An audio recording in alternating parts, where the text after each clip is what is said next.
There are islands for sale just off our coastline, looming as a national security risk. The millionaire owner understands how important this real estate is on our doorstep. He even tried to contact the federal government about it, but hasn't heard anything back. Now, nothing is stopping China buying all the islands.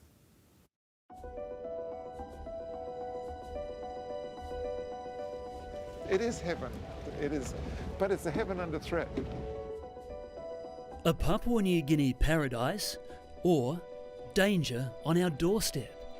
This is the backyard of Australia.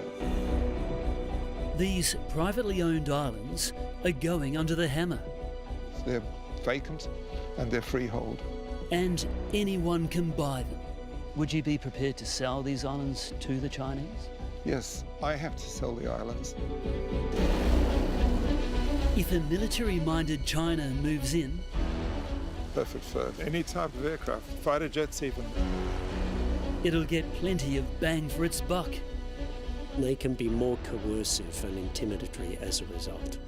Why would China bother to schmooze its way into the region when it could buy these islands and set up shop right off Australia's coast? If the Solomon Islands China Security Pact looks ominous from 1,600 k's away, then this opportunity should scare every Aussie. It's frighteningly close. The Australia mainland is just 800 k's that way. We're closer than Sydney is to Melbourne. And it's not just our national security on the line. Sad we have to say goodbye to our babies, give them a little kiss and wish them all the best. Years of tireless conservation efforts as well. Do you think Australia should take an interest in the future of these islands? Absolutely, I think Australia should. And our government's doing absolutely nothing about it. I can't wait forever. These are the conflict islands. Conflict by name and potentially conflict by nature. We are already under siege here. So come on, Australia. Where the bloody hell are you?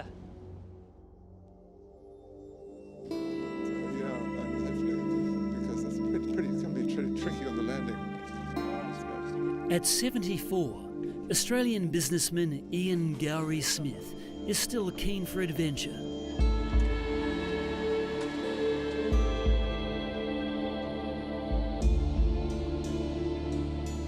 We're flying to Papua New Guinea's remote conflict islands, a chain of 21 stunning aqua atolls stretching across 20 kilometres of open sea, about 2 hours' flight from Port Moresby. Our journey is taking us to a far corner of the Coral Sea. The target? A tiny grass airstrip carved out by handheld shovels. The pilots have to get the approach spot on. The runway feels like a hallway and is just 650 metres long.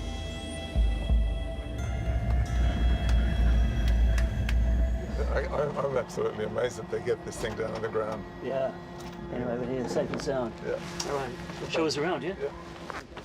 Here we go, mate. Welcome to Conflict Island, to Panasasa. Go look at this, mate. Paradise. Beautiful. Gary Smith fell in love with the conflict islands 20 years ago. So he bought them, all 21 of them. I think everybody wants to buy a tropical island somewhere along in their life if their opportunity comes along. And it came along in my life. And what a life. Gary Smith went to Geelong Grammar with Prince Charles and considers him a mate. This Griffith farm boy turned flamboyant dealmaker left for London in the mid-1980s. In his heyday, his net worth was $170 million. Investments in pharmaceuticals, followed by oil and gas explorations in PNG, led him to write a cheque for the conflict islands in 2003. I had no idea what I was buying. And I remember when my first visit out here and just going, this is the most beautiful area I've ever seen. I can't believe that I've got it. You've even got the sign. Departures that way to the left and arrivals off to the right. Gary Smith's impulse buy was just the second time these freehold islands had changed private hands since World War II. So you built this wharf specifically for the cruise ships? Yes. Yeah. Oh, it's absolutely beautiful. Yeah, look how clear the water is. Stunning, isn't it?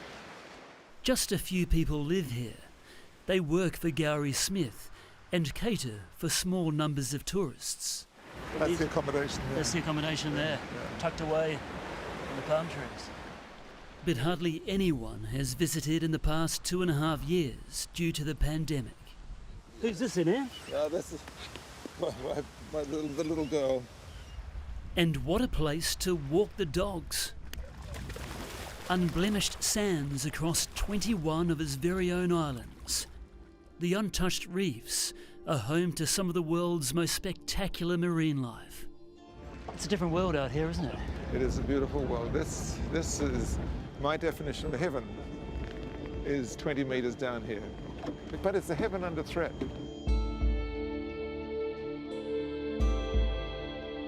Under threat because Gary Smith is selling the conflict islands. Why walk away? At 74 years of age, I feel it's time for me to make sure that my own affairs are in order. With protected waters deep enough to accommodate massive ships, directly below us here, just off this drop-off here, is 600 metres. an existing airfield on one island and another long enough to build a full-length runway. I mean, you could have your military aircraft or your large craft. I mean, you could take a 747 off 2,300 metres. The conflict islands could host Navy and Air Force bases. This just 940 kilometres from Cairns. And there's nothing stopping China snapping them up. Well, according to the agent I've enlisted to sell them, he's got deals going through right at the moment of Chinese buying islands. Now, I don't know where those islands are, and I don't know whether those islands are of strategic nature. But the fact of the matter is they've got the money. And China's got the military might to make our lives extremely uncomfortable. Its recent show of power off the Taiwanese coastline was chilling. We are ready to use all necessary means. As to what does it mean by all necessary means, you can use your imagination. During his no-holds-barred spiel, the Chinese ambassador made it clear just how uncompromising China will be if Australia takes sides on issues like Taiwan. Michael, we do have some vision to show you from our... Michael Shoebridge is the Director of Defence Strategy and National Security at the Australian Strategic Policy Institute. Why am I thinking of coral atolls in the South China Sea, as you tell me this, Stephen? Because these features look pretty familiar to places that are now Chinese military bases in the South China Sea that look just like this. He believes the threat of China's People's Liberation Army setting up forward bases on these islands is credible. And the PLA being able to support itself from facilities in our near region just empowers them to do more of the belligerent aggressive things we see them do in the South China Sea, around Taiwan and against Japan. The islands are also next door to one of Australia's main shipping lanes, the Joe Mart Passage, while 3 crucial submarine internet cables connecting us to the rest of the world also run past here. China has created a military machine with daunting capability, and now it has a golden opportunity to buy these islands right on Australia's doorstep. So what's our government doing about it?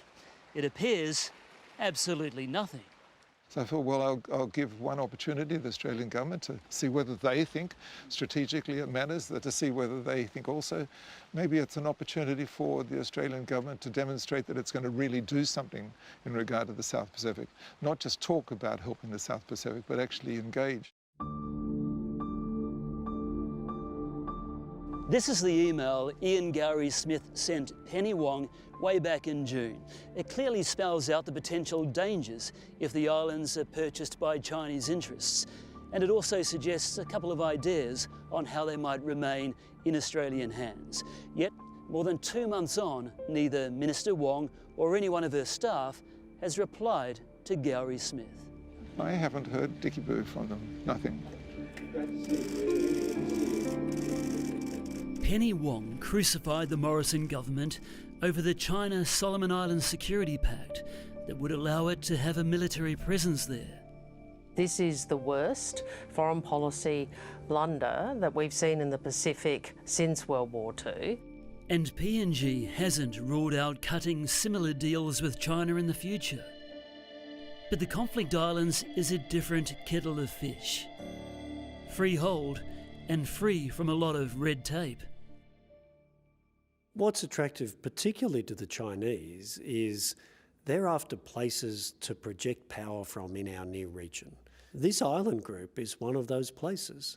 Its remoteness is a problem, but it's a big advantage because the military could operate without all of the problems with complex local landowners and local authorities. Our newly appointed Foreign Minister recently launched a charm offensive to shore up support from our Pacific neighbours. It's extraordinary that the Chinese threat, much closer to home, has been ramping up right under her nose. She ran around, saw all these countries. Immediately she was saying, we're going to have a new era of engaging with you. That, and with the general concern about the Chinese, which I see all the time here, Papua New Guinea, all these enterprises being acquired or becoming dominated by the Chinese, that they wouldn't strategically say, you know, we've got to take this seriously. Gary Smith doubled down on his attempt to contact Penny Wong through Australia's High Commissioner to PNG, John Philp. And I know that it went through all the official levels at the Australian High Commissioner here, so I know that it's gone through to her.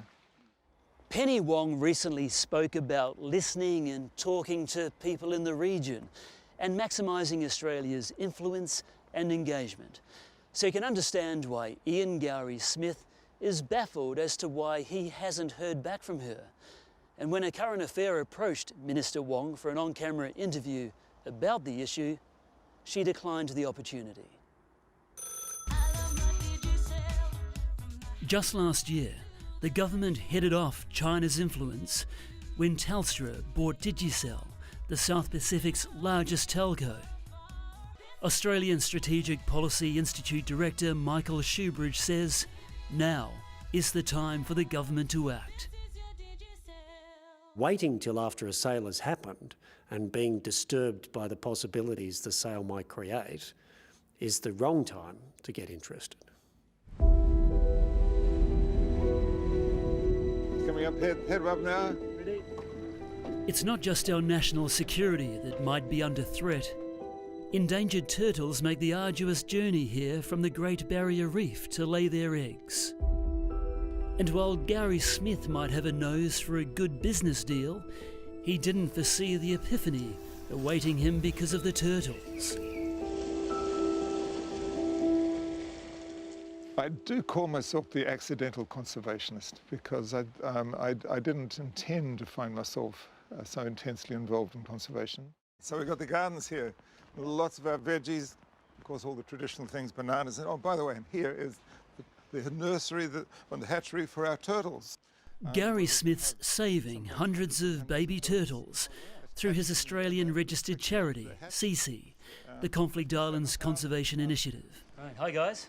There we go. I'd like to meet Stephen. Hi. Patrick. Hayley Versace spent the past 6 years playing surrogate mum to vulnerable hatchlings and returning them to the ocean with a fighting chance. So just this year we released over 57,000 hatchlings into the wild. What? Yeah, but unfortunately the survival rate for them to reach 30 years where they're sexually mature is less than 1 in 1,000. So those 57,000 only translate to about 57 adults, which is a shocking statistic. Hayley's apprehensive no matter who buys the islands. We don't know what's going to happen once Ian goes, and sorry. Do you get emotional about it? Or? Well, yeah, I do get a bit emotional about it because it's been my life for the last 6 years.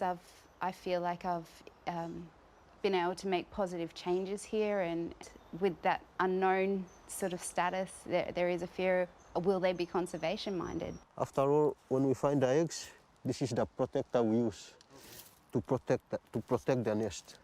This is a very good beach for them where they... The charity employs local rangers like Patrick to patrol the beaches. I really love this job, and back at my home, like, there's nothing such as this going on. And do you worry about the future of this Yes, that's what's always in my heart. Yeah. Other islanders are paid to keep a lookout for poachers. We've had Taiwanese vessels, Chinese vessels, many different countries representing illegal fishing in Papua New Guinea. And all that is doing is taking away the resources from the traditional owners of the sea and the land here and making life harder for them. Ian Gary Smith flirted with selling his islands several years ago, but this time he's adamant they're going on the market. Ian, you've got loads of money. Why not just gift these islands to ensure the future of them? Yeah, I would wish to live up to the financial beliefs that people have in my balance sheet. Unfortunately, I know what my balance sheet looks like. How much do you want for them, Ian? I have suggested to the Australian government that I was prepared to sell them at $25 million US. Is that a little on the low side? I have had valuations of up to 100 million. So you'd be willing to forego a higher price to ensure the future of these islands? I think that it's very reasonably priced and priced to enable someone to make a decision on a philanthropic or strategic basis. For Ian Gowrie Smith, there's a simple solution. The atolls are owned by his PNG registered companies. Whoever owns those companies owns the conflict islands. Penny Wong will be watching this. What's your message to her?